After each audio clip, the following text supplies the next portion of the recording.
ரத்னவாணி சமுதாய வானொலி. ரத்னவாணி உங்க பிரச்சனைய சொல்லுங்க, தீர்வைய உடனே கேளுங்க, வெளியே வந்து குரல் கொடுங்க. இது மக்களுக்கான சேவை. அற்புத தெரிஞ்சுக்கோ, தமிழில் சொல்றோம் புரிஞ்சுக்கோ. ரத்னவாணி சமுதாய வானொலி. ரத்னவாணி. ரத்னவாணி 90.8 சமுதாய வானொலி ஒலிபரப்பு கோவை ஈச்சனாரி ரத்தினம் கல்லூரி வளாகத்தில் இருந்து ஒலிபரப்பாகிறது.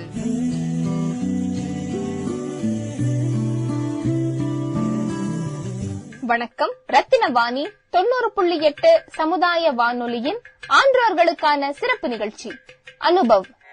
வாருங்கள் வாருங்கள் நண்பர்களே, கூடுங்கள் கேளுங்கள் நண்பர்களே. வாருங்கள் வாருங்கள் நண்பர்களே, கூடுங்கள் கேளுங்கள் நண்பர்களே. இளமையில் நாம் செய்ய நினைத்ததை முதுமையில் செய்ய இயலுமே என்று. வாருங்கள் வாருங்கள் நண்பர்களே, கூடுங்கள் கேளுங்கள் நண்பர்களே. ஒன்றாய் கூடி சிந்திப்போம், கேட்போம், மகிழ்வோம். சிந்திப்போம், கேட்போம், மகிழ்வோம். இந்திய அரசாங்கத்தின் அறிவியல் மற்றும் தொழில்நுட்பத்துறை என்னும் டிபார்ட்மெண்ட் ஆஃப் சயின்ஸ் அண்ட் டெக்னாலஜியால் நிறுவப்பட்ட விக்யான் பிரசார் என்னும் துறை மற்றும் அழகப்பா பல்கலைக்கழகம் இணைந்து வழங்கும் 60 வயதிற்கும் மேற்பட்ட ஆன்றோர்களை உள்ளிணைக்கும் புதுமையான சமுதாய வானொலி நிகழ்ச்சி அனுபவ்.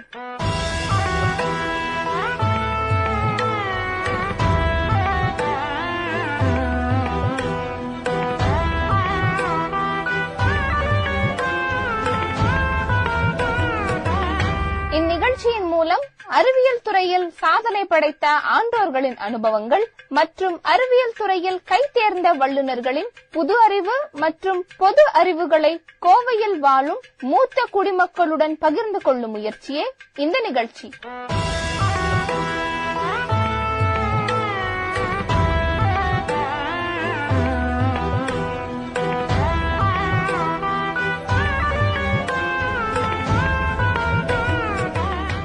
இன்றைய இணைய இணைப்பில் இணைந்திருக்கும் சிறப்பு விருந்தினர் டாக்டர் எஸ் வெங்கோ ஜெயபிரசாத் அவர்கள். ஐயா வணக்கம். அனைவருக்கும் வணக்கம். வணக்கம் ரத்னவாணி. அனைவரோடும் கலந்து கொள்வதற்கு இந்த வாய்ப்பு அளித்தமைக்கு நன்றிகள் பல.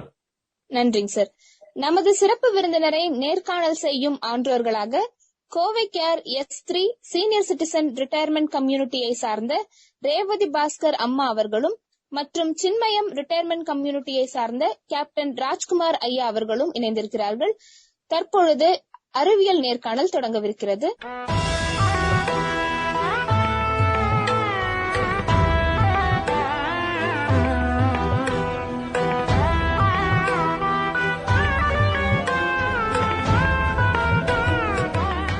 Doctor Jayaprasad, I just want to take you back.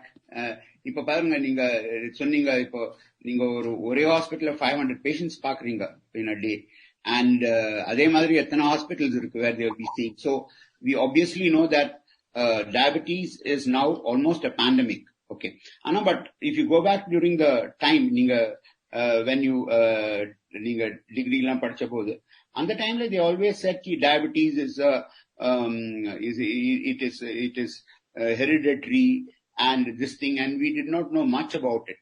So from that time to this time, what is the change you have seen, and why this influx of pandemic, of numbers, number one. Number two is, at the present, what do you think, let's take Coimbatore for instance. You are one of the leading practitioners. What do you think is the number of people who are diabetic? And you see the change in the 2 decades, how diabetes has changed from, one disease which we did not know much about to this level. Right, sir. It's a very nice question to be asked. because this question has to be asked to bring in a change in future, because we all live, we create and procreate, and we want our creations to live better than how we were. Illingla. ஆமாங்க. So in the question is very, very pertinent. So there can be two explanations. One, அந்த காலத்துல sugar check பண்றதுக்கான வசதிகள் கிடையாது. ஒருத்தர் இருந்தாரு, நல்லா இருந்தாரு, நேத்து வரைக்கும் பேசிட்டு இருந்தாரு, என்னாச்சுன்னு தெரியல, இன்னைக்கு இல்ல. That was how the situation was, isn't it? Yes, sir. So could it not be because of this silent killer, madam சொன்ன மாதிரி?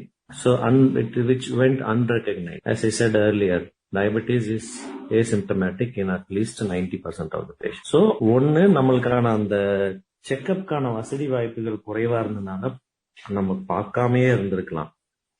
அதனால நம்ம நல்லா இருக்கோங்கிற ஒரு சென்ஸ் ஆஃப் வெல்பீயிங்லயே நிறைய டேமேஜஸ் வந்திருக்கலாம். Number one. But then number two is a real increase in numbers. If you ask me which one would I choose, I would really choose the second one only. There is a real increase in numbers also, but you cannot always tell that நான் அந்த காலத்துல நல்லா இருந்தேன், எங்க தாத்தா பாட்டி எல்லாம் நல்லா இருந்தாரு, அவரு சுகர்லாம் இருந்ததா என்ன அப்படின்னாலாம் நம்ம பேசவே முடியாது. Their longevity was very less. Average lifespan was only 50. Now it has gone up to 80, and thereby in the intervening periodல இருக்கக்கூடிய காம்ப்ளிகேஷன்ஸ் நிறைய வரனால நம்மளுக்கு நிறைய வியாதிகள் வந்த மாதிரி ஒரு பிரம்மை இருக்கு. But that is actually the development of the advancement of the medical field that has made the possibility. Then again, I am still sorry to tell that we have given you longevity, but we have to give you the quality of life also. Until we give you a good quality longevity, we should never call this a success or advancement in medical field. That kept apart. Now this second question, why this has gone up so much? One, the governments all over the world have now system in place to diagnose diabetes earlier on, identify it, and put into numbers and reflect in statistics, number one. And number two, people also have become lazy, and they have become lazy. Say, நீங்க என்கிட்ட கேட்டீங்கன்னாக்கா, நீ cycle எடுத்துட்டு போறியா, bike எடுத்துட்டு போறியானா நான் என்ன சொல்லுவேன், இல்ல நான் ஊபர் கூப்பிட்டுக்கிறேன். பைக் கூட ஓட்ட மாட்டேன் நான். Everything is delivered. So, like, நீங்க should be around 70s or 60s, sir? I'm 69, yeah. Oh, perfect. So, நீங்க உங்க காலத்துல உங்க அப்பாவோட கம்மியான வேலை பார்த்திருப்பீங்க, if I'm right. Both of us were in the armed services. My father was a naval officer, and Right. I was an army officer. I started my That's career. right. That's right.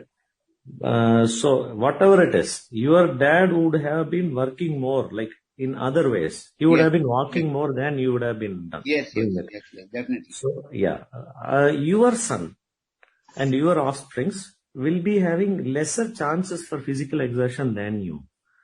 And their offsprings, They're always sitting in front of a screen. yes, sir.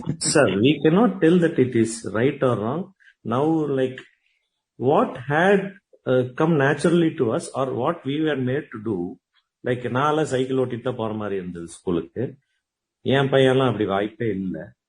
So, we had to go by cycle. எனக்கு வேற option இல்லை. இன்னைக்கு அவங்களுக்கு they have all the chances to do, like, ஏன்னா அவங்க they cannot go by cycle. ஒன்னு time, ரெண்டாவது traffic conditions, safety. So நானே வந்து சைக்கிள்ல போறேன்னா கூட வேண்டாம் சாமி, உன்னை பஸ் வச்சு அனுப்பிச்சுட்டோம் இல்ல கார் வச்சு அனுப்பிச்சுட்டோம் சொல்ல போறோம். So now they are sitting in front of the screen, but you might have seen the number of fitness centers that have come up like mushrooming all over. Yes. எல்லா ஸ்ட்ரீட்லயும் இருக்கு sir. Yes. So அதையே இப்படி compensate பண்ணிக்கிறாங்க. The awareness is coming up. என்ன பிரச்சனை ஆயிடுச்சுன்னா, நீங்க சொன்னீங்கல்ல, ஒரு 70s to 80s and 90sல இருந்து 2020s வரைக்கும் அந்த gap period wherein people were given more and more energy, like food intakeல availability of food was like plenty. எனக்கு தெரிஞ்சு எங்க தாத்தாலாம் வந்து ஒரு குறிப்பிட்ட அளவுக்கு தான் சாப்பிடுவாரு, ஏன்னா இல்ல. எனக்கே வந்து இப்போ ஒரு எங்க அம்மா அப்பா எனக்கு ஒரு சாக்லேட் வாங்கி தரணும்னா it was a luxury. or if it was a cake, it was a luxury. We had it once in a while. பலகாரம் அப்படின்னாக்க ஏதோ நோம்பி நொடிக்கு தான் கிடைச்சிட்டு இருந்தது. But like now it is not the same. My young kid who is somewhere around 3 or 4 years, he asks me pizza order பண்ணலாமா, அது order பண்ணலாமா, and he gets whatever it is anywhere from the world, he can get it now. Yes. So plenty of energy ஒரு பக்கம், chances of physical exertions கம்மியாகுது ரெண்டாவது பக்கம். In the balance of energy that remains in the body gets stored, and it puts a huge like effort on your body system to burn it out. At one point of time it cannot burn it, and it stays in the blood as cholesterol or sugar or BP, whatever it is, and then it becomes a lifestyle disorder. And still I would like to tell diabetes or BP or cholesterol இதெல்லாம் வந்து நம்ம டிசீஸ்னே சொல்லக்கூடாது. These are all disorders. All disorders can be prevented one and can be kept under control to prevent a disease from coming up, like MI, kidney failure, ophthalmic problems, stroke. These are diseases. So நீங்க சொன்ன மாதிரி we have to curtail a few energy giving substances that are available in plenty, and then we have to increase the physical exertion. So the basic correction thing should not come from doctors. We are here to treat the patients. It should come from the teachers. School education systemல இதெல்லாம் inculcate பண்ணணும். ஆனா இப்ப எல்லா ஸ்கூல்ல இருக்கு. எங்க சின்ன பையன் ப்ரீகேஜி தான் போயிட்டு இருக்கான். அவங்க ஸ்கூல்லயே காலையில ஃபிட்னஸ் கிளாஸ் எல்லாம் ஆரம்பிச்சுட்டாங்க. அதே மாதிரி என்ன சாப்பிட்ட, இதெல்லாம் சாப்பிடலாமான்னு கேக்குறாங்க teachers. That is a very good change now. So over a period of time, sir, it is very encouraging. But intervening time, unga kalamo yang kalamo, we have to suffer. But then please for a better question. Sorry to interrupt. I've got a follow-up question.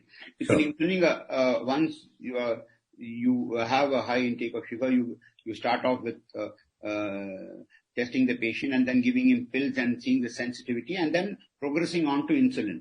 Okay, sir. Now, aprama insulin insensitivity is slowly creeping. Okay.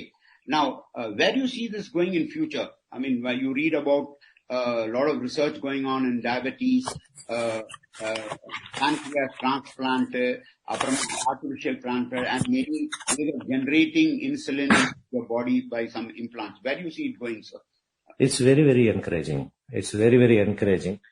Like we have systems in place even now where like you can prevent the pricks. நீங்க பாத்தீங்கன்னா insulin bumps வந்துருச்சு. Number 1 இன்னைக்கு available மட்டும் நான் பேசுறேன். Bumps வந்துருச்சு. குளுக்கோமீட்டரே நீங்க பாத்தீங்கன்னாக்க முதல்ல ஒரு நாளைக்கு 4-5 தடவை குத்திட்டு இருப்போம். அதுக்கு பதிலாக க்ளோஸ்ட் குளுக்கோஸ் மானிட்டரிங் சிஸ்டம்ஸ் வந்தது. ஒரே ஒரு குத்தி வச்சுட்டோம்னா சின்ன பேட்ச் மாதிரி இட் மானிட்டர்ஸ் ஃபார் 2 weeks. ஆனா everything involves money. So we give you a choice. உங்களுக்கு குத்து வாங்கறது ஓகேனா செலவு கம்மி, இல்ல ஐ வாண்ட் கம்ஃபர்ட்னா செலவு ஜாஸ்தி, விலைக்கு தகுந்த பணியாரம். ரைட். இன்னைக்கு தலைவே வந்து ஒரு பேஷண்ட்டை எவ்வளவு கம்ஃபர்டபுளா வச்சுக்க முடியுமோ என்னால வச்சுக்க முடியும். நான் ப்ராப்பரா மோட்டிவேட் பண்ணி அவங்க கொஞ்சம் செலவு பண்றதுக்கு வசதி இருக்கு, பண்ணக்கூடிய ஆட்கள் இருக்காங்க அப்படின்னாக்க அவங்க வந்து நியர் நார்மலாவே இருக்கலாம். ரைட். இது ஒரு பக்கம் போகும். What is there in future அப்படின்னு பாத்தீங்கன்னா, we have wonderful technological advances. ஒரு side closed pump monitoring system, அதுவே வந்து எவ்வளவு சுகர் இருக்குன்னு பார்த்து அதுவே வந்து இன்சுலின் கொடுத்துட்டு இருக்கு. இது வந்து அடுத்த ஸ்டேஜ். இதுக்கு அடுத்த ஸ்டேஜ் நீங்க சொன்ன மாதிரி transplants. Even now pancreatic transplant is done. நம்ம ஊர்லயே பண்றாங்க. But there are specific indications for which we do it. We don't do it for everybody. We do it for type 1 patient who has had a kidney failure. We go for kidney transplant. Simultaneously pancreatic transplant பண்ணிடுறோம். ஏன் இது எல்லாத்துக்கும் பண்றது இல்லைன்னா அதுக்கும் சில complications வரும். So அந்த complications override the benefit of transplanting. But in future like ஒரு pancreatic transplant can be very very easy. ஒரு இன்ஜெக்ஷன் மூலியமாவே டிரான்ஸ்பிளான்ட் பண்ணிக்கலாம். இது வந்து ஸ்டெம் செல் டிரான்ஸ்பிளான்ட் பண்றோம் இல்லையா, அது மாதிரி ஒரு இன்ஜெக்ஷன் போடுவோம், அது போய் அங்கங்க தங்கி அதுவே இன்சுலின் உற்பத்தி பண்ண ஆரம்பிச்சிடும். So that has now become like ஒரு patient has been cured. 158-year-old type 1 diabetic patient who volunteered himself for a stem cell transplant. Last week தான் ஸ்டடீஸ்ல வந்து ரிஃப்ளெக்ட் ஆயிருக்கு. It has been cured. So ஸ்லோவா technology advance ஆகாது, இது ready ஆயிரும். Sir ஒன்னே ஒண்ணுதான், இது வந்து டைப் 1க்கு அவசியம். ஏன்னா இன்னும் நம்மளுக்கு தெரியாது ஏன் டைப் 1 வருது, ஏன் இன்சுலின் சுரக்காம போகுது, பாவம். பட் டைப் 2க்கு மெஜாரிட்டி வந்து நம்மளுடைய ஃபால்ட் தான். So the basic idea is to balance between the energy and the energy disposal. So அதுக்கு டெக்னாலஜிக்கல் அட்வான்சஸ் நிறைய வந்துருச்சு. இன்னைக்கே பாத்தீங்கன்னாக்கோ நீங்க உங்க போன்ல எடுத்தீங்கன்னாவே காலையில இருந்து நீங்க நைட் வரைக்கும் எவ்வளவு எனர்ஜி எக்ஸ்பெண்டிச்சர் பண்ணிருக்கீங்க அப்படிங்கிறது your phone would tell you. So நீங்க என்ன சாப்பிடணும், எப்படி எல்லாம் மாத்தணும்னு சொல்றதுக்கு ஆப் இருக்கு. ஸோ நீங்க அதே ஃபாலோ பண்ணாவே போதும். This is not necessarily needed to for a diabetic patient. I am talking about a teenager. ஒரு டீனேஜருக்கு இந்த ஆப் எப்படி யூஸ் பண்ணணும் அதுக்கான மோட்டிவேஷன் கொடுத்துட்டோம்னா அவன் பண்ணிட்டு போறான். நீ காலையில இருந்து என்ன சாப்பிட்ட, இப்படி எல்லாம் சாப்பிட்டுருக்க, நீ இதெல்லாம் பண்ணிருக்க, இதனால உனக்கு இன்னைக்கு இவ்வளவு எனர்ஜி பேலன்ஸ் இருக்கு, இதனால உனக்கு இவ்வளவு வெயிட் கெயின் வரும், இதனால இவ்வளவு ப்ராப்ளம் வரும்னு that apps keeps on notifying him. So long run ப்ராசஸ்ல கொஞ்ச நாள் கழிச்சு அவனுக்கு கொஞ்சம் பிஹேவியரல் சேஞ்சஸ் எல்லாம் வருது. They are able to cope up and find out how to live a healthy lifestyle. So these are all the advances, sir. It is very, very encouraging. Definitely very encouraging. I've got one more question. But sir. then... Sorry. Please, sir. Can I go That's ahead? it, sir. Please carry on. Yeah. So, Yes, sir. see, like if you see a high number of patients and as in one hospital unit, like there are many hospital units, huge number of patients are being treated. Now, for instance, I often realize that நீங்க என்னதான் டிசிப்ளின்டா இருந்து என்னதான் இது பண்ணாங்க, இப்போ like Revathi madam said yes, there is a problem in the leg, okay, nerve problem. After some time, it tends to creep in, or your foot, this thing. I find that there are no foot clinics specifically, only to attend to your foot. Maybe if I go into a hospital and then consult you and then go down the order, which takes a lot of time. Are there any foot clinics, especially முந்திலாம் சிரோபாடிஸ்ட் இருந்தாங்க who have used to attend to the legs. ஆனா இப்போ வந்து அந்த மாதிரி எதுவும் இருக்கிற மாதிரி தெரியல, or I may not be knowing. What is your... Yes, you are right. முன்னொரு காலத்துல லெப்ரசி நிறைய இருந்தது. லெப்ரசியில வந்து இந்த ஃபுட் கிளினிக்ஸ்க்காகவே முதல்ல கவர்மெண்ட் இனிஷியேட்டிவ் எடுத்து இந்த கைரோபாடிஸ்ட் நிறைய இருந்தாங்க. சோ அதுக்கப்புறம் லெப்ரசி எராடிகேட் ஆயிடுச்சு. மோர்ஆர்லெஸ் எராடிகேட் ஆகல, எராடிகேஷன் ப்ரோக்ராம் எல்லாம் வந்த பிறகு ஹீரோபாடிஸ்ட்கான ரோல்ஸ் நிறைய கம்மியானனால they are found their own way out into the some other fields. No இப்போ ஆஸ் யூ சி சார், இந்த ஃபுட் கிளினிக் அப்படின்னு ஏன் தனித்தனியா வெளியே இல்லைன்னு சொல்றேன். இருந்தாலும் they cannot be successful because as I said, diabetes is not a disease single. ஃபுட்டுக்கு மட்டும் நீங்க பார்த்துட்டு மத்ததெல்லாம் பார்க்காம இருந்தீங்கன்னா அந்த ஃபுட்டுக்கான ட்ரீட்மெண்ட் சக்சஸ்ஃபுல்லாவே இருக்காது. So you have to go to a place where everything should be addressed. ஃபுட்டுனால ஏன் புண்ணு வருது? காலுக்கு ரத்தம் ஓட்டம் கம்மியா இருக்கலாம், காலு எலும்புகள்லாம் லைக் அலைனேஷன் மாதிரி இருக்கலாம், காலுக்கான நரம்பு ஓட்டம் நர்வ் சப்ளை குறைஞ்சிருக்கலாம், சர்க்கரையினுடைய அளவு கட்டுக்கடங்காம இருக்கலாம், உங்க தோல் பாதிக்கப்பட்டிருக்கலாம். இது போக அந்த டயபெட்டிக்கு கிட்னி பிரச்சனை இருக்கலாம், ஹார்ட் பிரச்சனை இருக்கலாம், வேற மருந்துகள் கிடைக்கலாம், அந்த மருந்துனாலையும் கால் பாதிக்கலாம். சோ இது எல்லாமே ஜட்ஜ் பண்ணி ஒரு டீமா தான் சார் இன்னைக்கு ஒர்க் பண்ண முடியும்.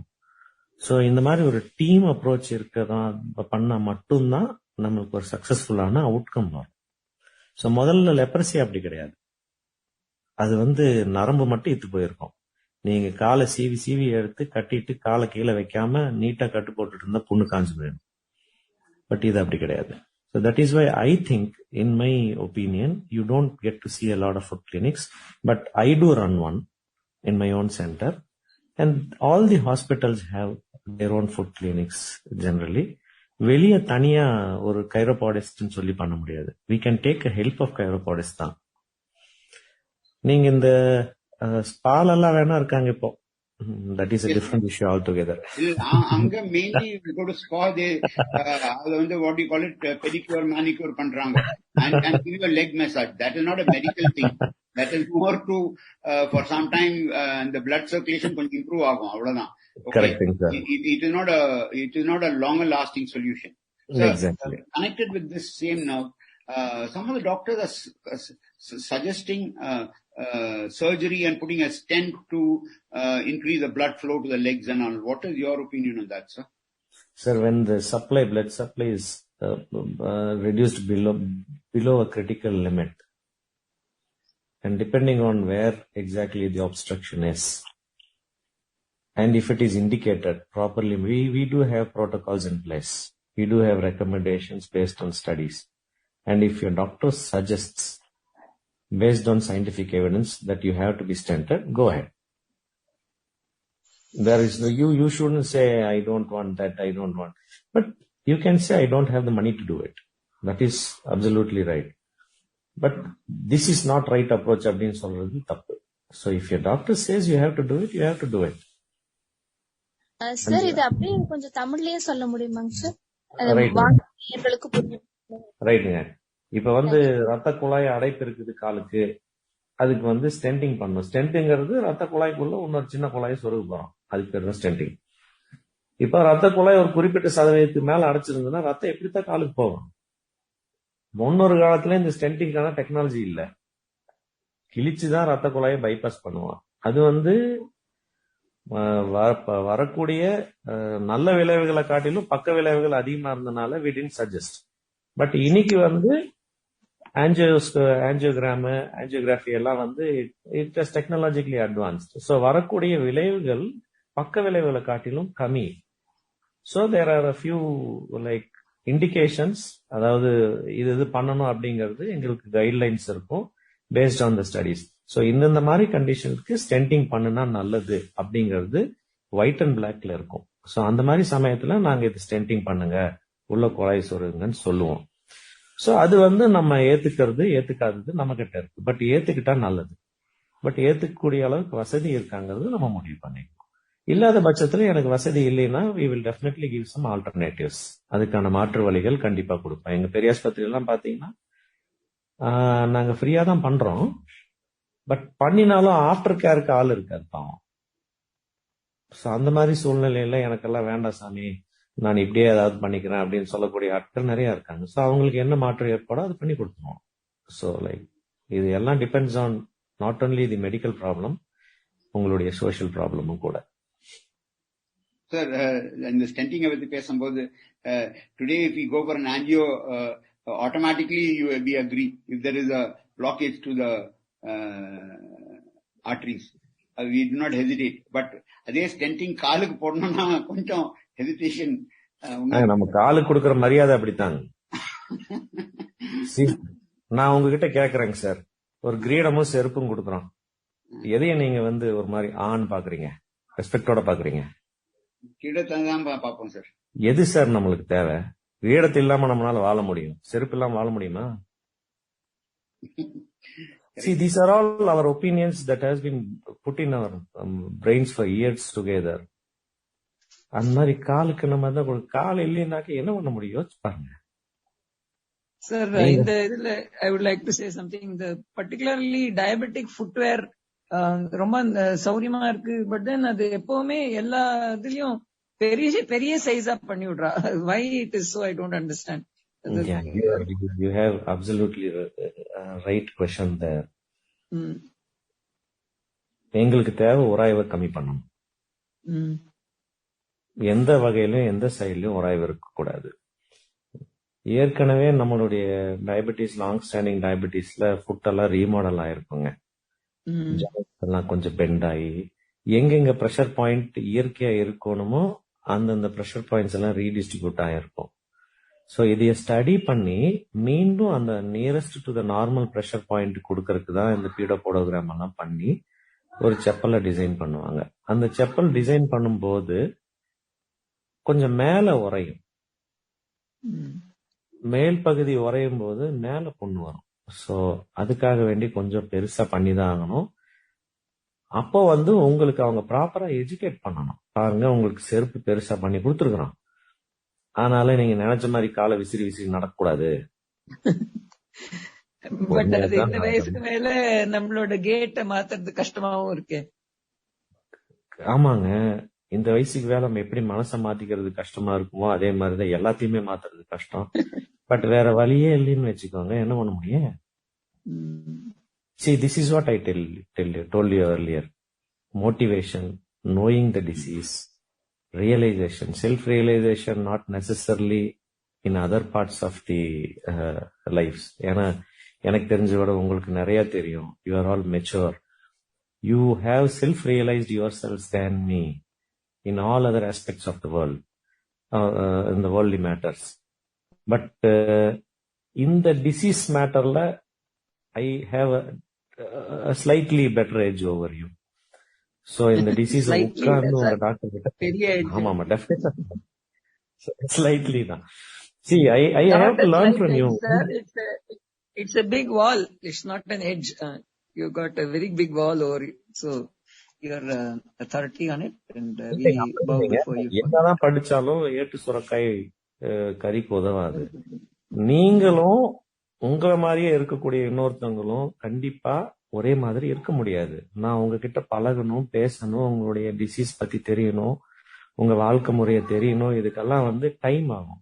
சோ அதுதான் இன்னைக்கு ஹெல்த் சிஸ்டம்ல முடியாது. முதல்ல எல்லாம் நீங்க உங்களுக்குன்னு ஒரு ஃபேமிலி பிசிஷியன் இருந்தாங்களா? இப்போ அந்த போயிடுச்சு. That is basically because of the corporates. சரி, நீங்க என்ன நினைக்கிறீங்க? இப்ப கார்பரேட் அட்வர்டைஸ்மெண்ட்ஸ் எல்லாம் is given you a benefit-ஆ இல்ல has it taken back the charm of medicine நீங்க நினைக்கிறீங்களா? This is not at all the life I would like to lead. But this thing is totally.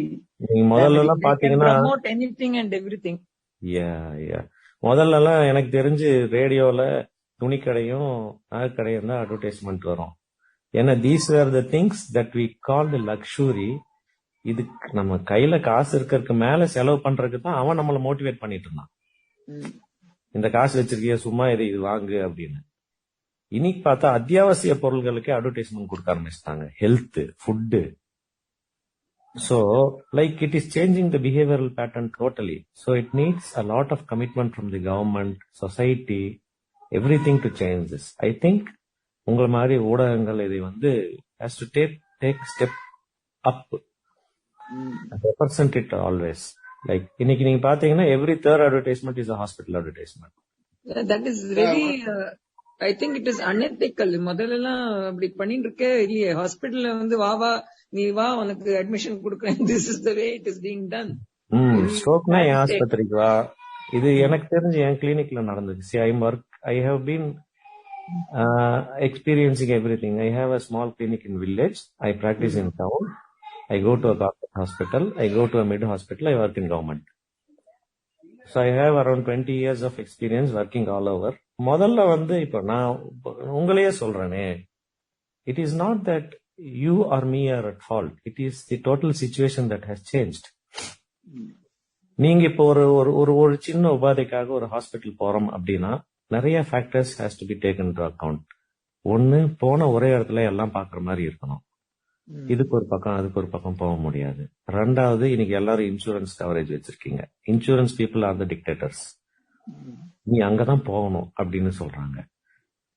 மூணாவது, நம்ம caretakers நம்ம வீட்டுக்கு பக்கத்துல இருக்கக்கூடிய இடத்துக்கு போகணும்னு விருப்பப்படுவாங்க. நாலாவது, ஃபாலோ அப் கொஞ்சம் கம்மியா இருக்கிற மாதிரி பார்க்கணும். எவ்வளவு சிச்சுவேஷன்ஸ் இருக்கு. முதல்ல அப்படி இல்ல, வீட்டு பக்கத்துல ஒரு டாக்டர் கிட்ட போவோம். அவர் சொல்லுவாரு, இது பாரு இதுதான், இது பண்றேன்னா பண்ணு, இல்லைன்னா அப்புறவா பாத்துக்கலாம். அவர் ஃபேமிலி டாக்டரா இருந்ததுனால அவர் குடும்பமே தெரியும், அப்பாக்கு என்னது தாத்தாக்கு என்னது. he would be a friend, philosopher and guide. இப்ப அந்த மாதிரி ஒண்ணுமே இல்லையே. இப்ப எந்த டாக்டர்கிட்ட போனாலும் இது இப்படி இருக்கு, நீ வேணும்னா பண்ணு. they are putting the onus on us. they should say, பையா இது வேணுமா வேண்டாமா நீ பண்ணி ஆகணும். nobody says that. they said இது பண்ணணும், வேணும்னா பண்ணு. I'll tell you why. See, today medicine has changed from service to industry. It has been changed by the government, and it is becoming evidence-based medicine, which is not an art anymore. It is more and more getting science, nearing the science. So நான் எனக்கு தெரியும், நீங்க இப்போ நான் ஒரு heart ஸ்பெஷலிஸ்ட்னு வச்சுக்கோங்க. நான் இந்த குறிப்பிட்ட ஹாஸ்பிட்டல்ல ஹார்ட் ஸ்பெஷலிஸ்டா இருக்கேன். நீங்க நெஞ்சு வலின்னு என்கிட்ட வரீங்க. நான் ஸ்டெத்தெல்லாம் வச்சு பாக்குறேன், அமுத்தி பாக்குறேன். எனக்கு கிட்டத்தட்ட கிளினிக்கலா 100% இது ஹார்ட் சம்பந்தமான பிரச்சனை இல்லைன்னு எனக்கு தெரியும். ஆனா நான் டெஸ்ட் பண்ணாம இது ஒண்ணும் இல்ல போங்க நான் சொல்லி அனுப்பிச்சு விட்டேன்னா there is always 20% chance that you can develop. Immediately what you do, நான் அன்னைக்கெல்லாம் வந்தல, நீ ஏன் இந்த டெஸ்ட் எல்லாம் பண்ண சொல்லல, பண்ணியிருந்தா என்ன காப்பாத்தி இருக்கலாம்ல அப்படின்னு ஒரு கேள்வி வரும். சோ இது சோசியல் ப்ராப்ளம். அப்போ டாக்டருக்கு தேவையில்லாத தலைவலி. So now the court will ask, நீ ஏன் இந்த டெஸ்ட் பண்ணல? இல்லைங்க, அவங்க நமக்கு ஏன் செலவு வேண்டாம்னு சொல்லி பண்ணல அப்படின்னு நான் சொன்னேன்னா, I will cut sorry figure. Court will ask only one question. அதே பேஷண்ட் தான் அவங்க மேல கேஸ் போட்டுட்டு இருக்காங்க, நீ ஏன் பண்ணல, முடிஞ்சுதா? So now it is going slowly from the art to science. முதல்லலாம் எனக்கு தெரியும் அந்த பேஷண்ட, எங்க வீட்டு பக்கத்துல இருப்பாங்க, சுத்தி இருப்பாங்க. ஆனா போப்பா இது ஒண்ணும் கிடையாது, போய் 2 நாள் மாத்திரை சாப்பிட்டு நல்லா இல்லைனாலும் அப்புறம் வா அப்படின்னு அப்படியே போய் ஏதோ ஒரு காரணத்தினால பேஷண்ட்டுக்கு ஏதோ ஒன்று ஆச்சுன்னா கூட அவங்க எங்கிட்ட தான் வருவாங்க திருப்பி. என்னப்பா இந்த மாதிரி ஆயிப்போச்சு, இப்படி அப்படியும். ஆனா உங்க மேல இருக்கிற நம்பிக்கையினால they will never suspect that something is wrong from your side. நான் ஒரு நல்ல எண்ணத்துல தான் பண்ணேன்னு அவங்களும் நம்புவாங்க.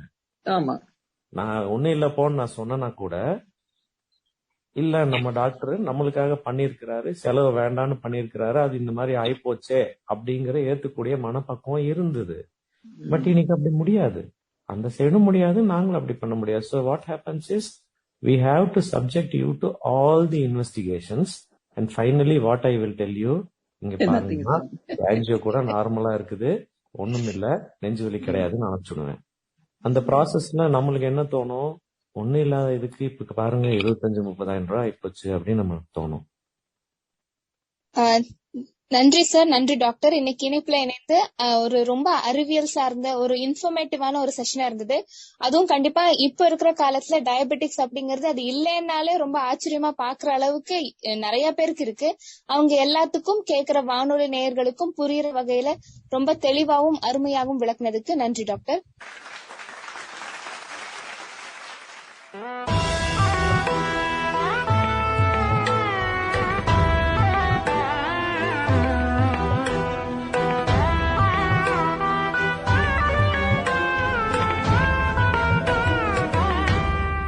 இந்திய அரசாங்கத்தின் அறிவியல் மற்றும் தொழில்நுட்பத்துறை என்னும் டிபார்ட்மெண்ட் ஆஃப் சயின்ஸ் அண்ட் டெக்னாலஜியால் நிறுவப்பட்ட விக்யான் பிரசார் என்னும் துறை மற்றும் அழகப்பா பல்கலைக்கழகம் இணைந்து வழங்கும் 60 வயதிற்கும் மேற்பட்ட ஆன்றோர்களை உள்ளிணைக்கும் புதுமையான சமுதாய வானொலி நிகழ்ச்சி அனுபவ் என்னும் இந்நிகழ்ச்சியின் அடுத்த அத்தியாயத்தில் உங்களை சந்திக்கிறோம்.